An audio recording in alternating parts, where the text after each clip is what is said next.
नमस्कार दोस्तों, स्वागत है आप सबका। आज की वीडियो में हम बात करेंगे उस दिन की जब भारत देश ने एक महान शख्स को खो दिया और उस शख्स का नाम है डॉक्टर भीमराव अंबेडकर, जिन्हें बाबा साहब के नाम से भी हम जानते हैं। 6 दिसंबर 1956 को बाबा साहब ने इस दुनिया को अलविदा कह दिया था। इस वीडियो में हम चर्चा करेंगे उनके जीवन के आखिरी दिन यानी कि 5 सितंबर 1956। दुनिया को अलविदा कहने से एक दिन पहले 5 दिसंबर 1956 की सुबह डॉक्टर भीमराव अंबेडकर देर से सोकर उठे। नानक चंद रत्तू उनके उठने का इंतजार कर रहे थे। नानक चंद रत्तू 16 वर्षों से बाबा साहब के यहाँ सहायक थे। बाबा साहब के उठने के बाद रत्तू ने दफ्तर जाने की इजाजत मांगी। घर में बाबा साहब, उनकी दूसरी पत्नी सविता अंबेडकर और डॉक्टर मालवंकर थे। डॉक्टर मालवंकर मुंबई से उनके स्वास्थ्य की जांच के लिए आए हुए थे। बाकी के दिनों की तरह ही वो दिन भी सामान्य था। दोपहर में सविता और डॉक्टर मालवंकर कुछ सामान लेने के लिए बाजार चले गए, लेकिन काफी देर के बाद भी नहीं लौटे। उस समय बाबा साहब घर पर ही थे। फिर करीब शाम 6 बजे रत्तू दफ्तर से घर वापस आए। उस वक्त तक भी सविता अंबेडकर बाजार से नहीं लौटी थी। इस बात से डॉक्टर अंबेडकर नाराज थे। उन्हें ऐसा महसूस हो रहा था कि उनका ध्यान नहीं रखा जा रहा, इसलिए बाबा साहब गुस्से में भी थे। उनके इस गुस्से को बाबा साहब के सहायक रत्तू ने महसूस कर ली थी। डॉक्टर अंबेडकर ने रत्तू को कुछ टाइप करने के लिए एक काम दिया। अपना काम खत्म कर रत्तू वापस जाने ही वाले थे, तभी सविता अंबेडकर बाजार से लौट आए। बाबा साहब देर से आने वाली बात से इतने नाराज थे कि उन्होंने सविता अंबेडकर को कुछ सख्त बातें भी कह दी थी। रत्तू ने बाबा साहब को शांत कराया, ये कहते हुए कि आपकी तबीयत बिगड़ जाएगी। उसी रात करीब 8 बजे जैन धर्म का एक प्रतिनिधि मंडल उनसे मिलने आया। ये मुलाकात पहले से तय की गई थी। फिर भी बाबा साहब ने रत्तू से कहा कि मुझे नहीं लगता कि आज मैं इन लोगों से मिलने की हालत में हूँ, लेकिन जब ये घर पर आ ही चुके हैं तो क्या करूँ, मिल ही लेता हूँ। करीब 8:20 पर बाबा साहब बाथरूम गए और फिर रत्तू के कंधे का सहारा लेकर ड्राइंग रूम में आए और पास के ही सोफे पर बैठे और आंखें बंद कर ली, क्योंकि वो काफी थक चुके थे। कुछ क्षण सब चुप बैठे थे और जैन नेता बाबा साहब के चेहरे की ओर देखे जा रहे थे। थोड़ी देर बाद बाबा साहब ने जैन नेताओं से बातचीत शुरू की और बौद्ध तथा जैन धर्म से जुड़े सवालों पर कुछ देर ये बातचीत चली। प्रतिनिधि मंडल ने बाबा साहब को बुद्ध पर लिखी एक किताब भेंट की।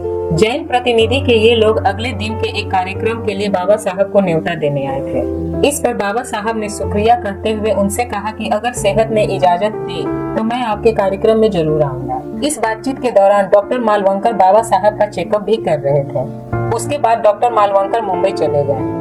जैन प्रतिनिधि मंडल के जाने के बाद रत्तू ने बाबा साहब के पैर दबाए। बाबा साहब ने रत्तू से सर पर तेल लगाने की इच्छा जताई। रत्तू बाबा साहब के सर पर तेल की मालिश करने लगे और बाबा साहब गुनगुनाने लगे, बुद्धं शरणं गच्छामि, बुद्धं शरणं गच्छामि। वो आंखें बंद कर अपनी दाएं हाथ की उंगलियों को सोफे पर थिरकाते हुए गुनगुनाए जा रहे थे। रत्तू से बाबा साहब ने बुद्धं शरणं गच्छामि के इस गाने के रिकॉर्ड को रेडियोग्राम पर बजाने को कहा। अपनी सांस को खींचते हुए उन्होंने रत्तू से कुछ किताबें, साथ ही द बुद्धा एंड हिज धम्मा भी लाने को कहा, ये कहते हुए कि उसकी परिचय और भूमिका पर कुछ काम करना है। उन्होंने रत्तू से कहा, तुम इन्हें मेरे बिस्तर के बगल में टेबल पर रख दो, मैं रात में इस पर कुछ काम करूंगा। कुछ समय बाद उनका रसोइया सुदामा वहां आया और आप क्या खाएंगे, मैं क्या बनाऊं, ये बाबा साहब से पूछने लगा। बाबा साहब ने कहा कि वे सिर्फ थोड़ा चावल खाएंगे और कुछ नहीं। बाबा साहब अभी भी गाना गुनगुना रहे थे। बाबा साहब को खाने के लिए रसोइया उन्हें फिर से बुलाने आया और बाबा साहब रत्तू के कंधे का सहारा लेकर डाइनिंग रूम तक गए। जाते हुए अलमारी से कुछ किताबें भी उन्होंने निकाली और रत्तू से उन्हें टेबल पर रखने को कहा। रात के खाना खाने के बाद वो अपने कमरे में आ गए। कमरे में कुछ देर तक बाबा साहब कबीर का गाना गाते रहे। चल कबीरा तेरा भव सागर डेरा, चल कबीरा तेरा भव सागर डेरा।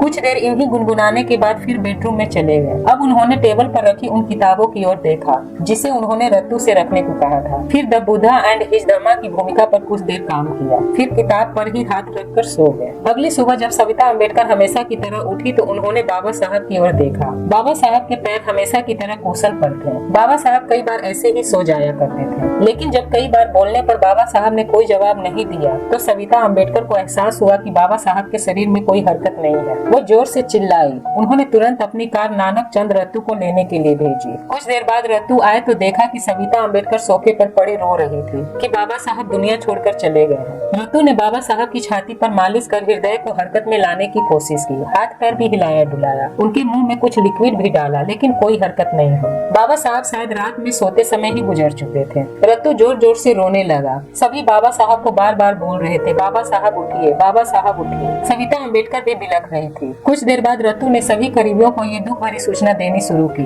फिर केंद्रीय मंत्रिमंडल के सदस्यों को बताया। कहा जाता है कि सूचना मिलते ही प्रधानमंत्री नेहरू 26 अलीपुर रोड पहुंच गए थे। लोग कहते हैं कि नेहरू ये नहीं चाहते थे कि बाबा साहब का अंतिम संस्कार दिल्ली में हो, क्योंकि दिल्ली में वर्ण व्यवस्था के कट्टर समर्थक और बड़े वाले ब्राह्मणवादी गांधी की समाधि थी। नेहरू नहीं चाहते थे कि दिल्ली में गांधी से बहुत बड़ी पहचान रखने वाले डॉक्टर अम्बेडकर की समाधि बने, क्योंकि ये उनकी पार्टी और विचारधारा के लिए चुनौती बन सकता था। आज भी मुंबई में चैत्य भूमि पर कितना बड़ा जन सैलाब उमड़ता है, ये हम सब जानते हैं। अगर बाबा साहब की समाधि दिल्ली में होती तो हम जन सैलाब की कल्पना कर सकते हैं। इसी डर से नेहरू समेत कुछ लोगों ने उसी रात बाबा साहब के पार्थिव शरीर को मुंबई भिजवा दिया, जहाँ बौद्ध रीति रिवाजों से बाबा साहब का अंतिम संस्कार किया गया। मुंबई में हजारों लोगों ने उनके अंतिम संस्कार में हिस्सा लिया। आज चैत्य भूमि बहुजनों के लिए सबसे बड़ा तीर्थ बन चुकी है।